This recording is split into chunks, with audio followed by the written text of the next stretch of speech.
আসসালামু আলাইকুম। আমি এই মুহূর্তে রয়েছি গাইবান্ধা সদর উপজেলায়। গাইবান্ধা এটা কামারজানি ব্রহ্মপুত্র নদীর, আর এটা মূলত হচ্ছে কামারজানি নদীর পাড়ে আমি আসছি। এখানে বেড়াতে আসছিলাম, মূলত এসে দেখলাম যে আগের তুলনায় এখনটা অনেকটা পানি বাড়ছে, আরও বাড়বে সামনে বর্ষার মৌসুমে। আর বর্ষাকালে অবশ্যই পানি বেশি বাড়ে আর স্রোত থাকে অনেক পানির।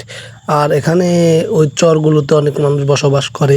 এখানে আসলে না আসলে মানুষের অভাব অনটন দেখা যায় না, যে আসলে এখানকার মানুষ কতটা কষ্টে বসবাস করে। আর এখানে আমি মূলত একটা জিনিস দেখলাম যে পানিতে যে শিশু থাকে, সেই শিশুটা মানে পানিতে আস্তে করে উঠে আবার ডুব দিয়ে ডুব দেয় আর কি একটা উল্টানো দেয়।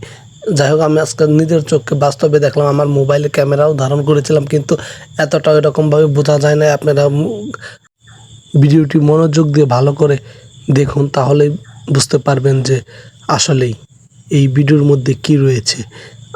আমি সত্যি বলতে মানে নিজের চোখে এইবার প্রথম দেখলাম।